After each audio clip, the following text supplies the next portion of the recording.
우리나라에서 개발 사업을 진행한다, 이런 소문이 돌기 시작하면 항상 문제가 되는 것이 있어요. 네, 바로 알박기죠. 뭐 사람마다 각자의 사연은 존재하기 마련이지만 이 중에서도 몇몇 사람들은 이를 악용해서 도시개발에 큰 차질을 일으키기도 하죠. 그런데 이런 상황이 우리나라에서만 나타나는 게 아니라고 하거든요. 이 사진을 보시면 아파트가 도로 가운데 떡하니 들어서 있는 모습을 볼 수 있습니다. 도로는 아파트를 피해 지나가느라 이상한 형태로 포장되어 있고 이곳을 지나가야 한다고 한번 생각해보면 진짜 화가 날 것 같은데, 그렇다면 과연 전세계 곳곳에서 벌어지고 있는 심각한 알박기 사례들은 또 어떤 것들이 있을까요? 오늘은 이 내용을 한번 이야기해볼까 합니다.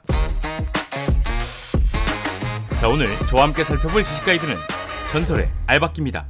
우리가 흔히 알박기라고 하는 것은 부동산 개발 예정지에 토지나 건물을 보유한 사람이 개발 사업자가 제시한 금액보다 더 높은 보상금을 요구하면서 이 돈을 받아내기 전까지 매도를 거부하면서 버티는 행위를 말해요. 사실 부동산 개발이라고 하면 우리가 보다 나은 삶을 살기 위해선 반드시 필요한 사항이다 보니 이런 알박기 사례도 전 세계 곳곳에서 찾아볼 수 있는 것 같아요. 하지만 이 중에서도 유난히 특별한 경우가 있다고 하거든요. 여기 사진 속 붉은색 벽돌집 주변에 있는 수십, 수백 채의 주택이 다닥다닥 붙어있는 와중 유난히 두드러지게 덩그러니 놓여있어요. 나 홀로 초록색 잔디마당을 보유하고 있다 보니 이곳은 왜 이러나 싶은데 이 집이 이렇게 남아있는 까닭은 알박기입니다. 하지만 이 알박기는 보통 알박기가 아니에요. 때는 시간을 거슬러 2000년대 중반, 호주에 거주하고 있는 자미 가족은 시드니로부터 45km 정도 떨어진 더폰지라는 곳에 토지를 샀다고 해요. 이때까지만 해도 해당 지역이 개발되기 이전이라 상당히 저렴한 가격에 약 6,100평에 가까운 토지를 살 수 있었다고 하죠. 그렇게 넓은 정원과 함께 붉은색 벽돌집을 짓게 되었는데, 보통 도시가 개발되면서 인프라가 건설되면 주변 지역도 개발되기 마련이죠. 이 더폰지라는 지역이 아무래도 시드니와 멀지 않은 지역이다 보니까 외곽 지역이 개발되면서 이곳에서도 재개발 사업이 추진되기 시작했어요. 결국 이 지역을 개발하기 위해 부동산 개발업자들은 모든 토지를 사들이기 시작했고, 이때 자미 가족에게도 몇 번이나 토지 보상금을 제안하면서 땅을 팔아달라 했다고 하죠. 알려진 바에 따르면 개발업자들이 제안한 토지 보상금은 무려 5천만 호주 달러, 한화로 무려 약 435억 원이었다고 합니다. 사실 이 정도 금액이라고 하면 인근 교외에 비슷한 부동산에 비해 훨씬 더 높은 가격을 쳐준 것이라고 하는데, 솔직히 이 돈이면 어디든 가서 잘 먹고 잘 살 수 있는 돈이죠. 때문에 평범한 사람 같았으면 당장이라도 네 감사합니다 안녕히 계세요 하면서 팔아넘겼을 것 같았지만 자미 가족은 이를 거절하고 남기로 결정했습니다. 결국 자미 가족의 붉은색 벽돌집을 제외한 주변의 재개발이 끝나게 되었죠. 그리고 이 땅을 팔지 않은 것은 훗날 생각지도 못한 효과를 불러일으키게 되는데요. 개발업자들의 유혹과 압박에도 불구하고 팔지 않은 이 6,100평의 토지가 지금은 마을에서 빼놓을 수 없는 녹색 오아시스 역할을 하고 있기 때문입니다. 이에 집주민 자밋은 이 지역은 원래 붉은 벽돌로 지은 작은 집들과 오두막들이 드문드문 있는 농지였다 고 말하면서 모든 집은 개성이 있었고 집 사이의 간격도 넓었다. 하지만 이제는 그렇지 않다. 예전과 확연히 다르다며 아쉬움을 표현하기도 했어요. 현재 자미 가족의 이런 결정은 지역 부동산 중개업자들과 이웃들로부터 칭찬을 받고 있기도 하고요. 자미 가족 옆집의 경우에는 넓은 잔디밭 경치가 좋네요. 넓은 공간을 가지고 있는 듯해서 정말 좋아요. 라며 고마움을 표현하기도 했고,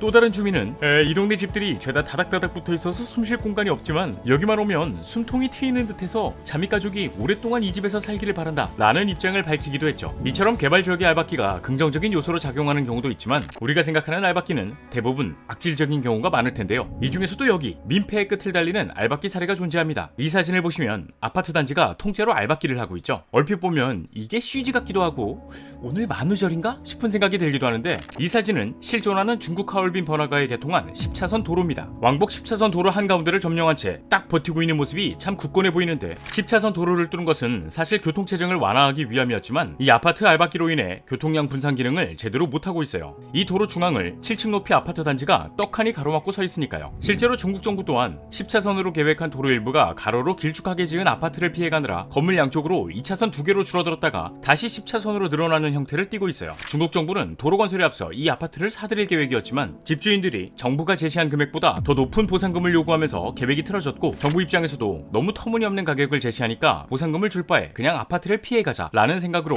아파트를 우회하는 기이한 형태의 도로가 건설된 것이라고 하죠. 하지만 끊이지 않는 협상 끝에 현재는 이 아파트가 철거되었다고 합니다. 집주인들이 얼마를 받았는지 알려지진 않았지만 아마 상당한 보상금을 받지 않았을까 라는 생각이 드네요. 아무래도 중국이라는 나라가 워낙 영토도 넓고 인구도 많다 보니 이런 상황이 종종 나타나고 있는 것 같은데, 최근 중국 정부는 개발 사업이 한창인 내륙 지역에서 이 같은 알박기가 사회적인 문제로 급부상하고 있다고 해요. 특히 개발 예정지 중 핵심 입지를 두고 사려는 자와 팔려는 자의 이해가 충돌하면서 당초 발표했던 사업 계획과는 전혀 다른 결과물이 도출되고 있는 사례를 빈번하게 찾아볼 찾아올 수 있다고 하니까요. 그리고 이 상황은 도시의 미관이 저해될 뿐만 아니라 잘못된 개발 사업으로 인한 부작용으로 이어지고 있다고 합니다. 뭐 다음으로 살펴볼 사례만 보더라도 잘못되어도 단단히 잘못되었구나를 느낄 수 있을 것 같은데, 지난 2020년 광동성 광저우에서 알박기 때문에 희한한 도로가 개통한 사례가 있다고 하거든요. 현지 언론에 따르면 중국 정부는 당초 47가구가 거주하던 광저우 주변 강변에 4차선 하이주용 대교를 건설하기 위해 각 가구에 보상금을 주고 토지를 사들였어요. 하지만 1층짜리 전용 10제곱미터 약 3평짜리 집을 소유한 A씨가 땅을 팔지 않겠다고 버티기에 들어가기 시작했죠. 이에 정부는 몇 번이고 A씨에게 찾아가 13억이라는 보상금을 제시했지만 집주인은 25억을 요구하면서 협상이 번번이 결렬되었다고 합니다. 이로 인해 정부는 어쩔 수 없이 A씨의 집을 양쪽으로 둘러싸는 형태로 도로를 건설했어요. 길이 굽는 바람에 이 구간을 지나가는 자동차마다 속도를 줄여야 하고 일시적인 도로 정체 현상이 발생하기도 하죠. A씨 역시 도로에서 발생하는 심각한 소음을 비롯해 안전 문제까지 감수해야 하는 상황이지만 A씨는 아랑곳하지 않고 알박기 시위를 이어갔습니다. 결국 이 집은 현재 심각한 소음을 비롯해 안전 문제까지 감수해야 하는 상황이 이르렀다고 해요. 기형적으로 휘어있는 도로와 그 아래에 있는 집을 보기 위해 구경꾼들이 찾아와 사진도 찍고 심지어 도로 아래까지 내려와 집을 둘러보는 지역 명소가 되었다고 하니까요. 그리고 이처럼 중국에서 알박기 문제가 점점 많아지고 있는 이유는 현재 중국에서 주인의 동의 없는 철거는 불법으로 간주되기 때문이라고 합니다. 또 한편에서는 공공이익에 대한 배려가 아직 부족한 중국 사회의 씁쓸한 단면이라고 평가하기도 하죠. 실제로 2017년까지 무려 14년 동안 알박기를 시전했던 집도 있었거든요. 이 알박기 사례의 경우 상하이 서부 후팅베이루에는 당초 4차선 도로가 들어설 예정이었다고 해요. 하지만 도로 예정지에 3층짜리 건물을 가지고 있었던 소유주가 매도를 거부해 도로 일부 구간이 2차선으로 축소되어 건설되었죠. 아무래도 차선이 갑자기 줄어드는 이 도로의 형태는 여느 알박기 사례들과 마찬가지로 교통체증을 불러올 수 있고 안전사고를 일으킬 수 있어요. 때문에 중국 정부는 건물 소유주와 끊임없이 컨택을 이어갔고 그 결과 무려 14년이라는 시간 동안 이어진 알박기 끝에 철거를 결심했다고 합니다. 또 이는 상하이에서 가장 오래된 알박기 주택이라는 타이틀을 달게 되었죠. 14년, 그러니까 735만 8,400분을 버텼던 이 집이 철거되는 데 걸린 시간은 단 90분. 이 정도면 집이 무너지면서 소유주의 억장이 무너질 것 같은데, 시선을 돌려 미국에서 벌어진 알박기 사례를 살펴보게 되면 또 다른 측면에서 많은 사람들의 가슴을 뭉클하게 만들었던 사례가 존재한다고 해요. 미국의 재개발구역 공사 책임자는 어느 날 혼자 살고 계시는 할머니에게 집을 100만 달러, 하나로 약 12억에 팔아달라고 제안했어요. 하지만 할머니께선 의미심장한 표정으로 이 제안을 거절했죠. 결국 공사 책임자는 하는 수 없이 할머니의 집을 둘러싸고 공사를 진행할 수밖에 없었는데, 이 시점을 기준으로 공사 책임자는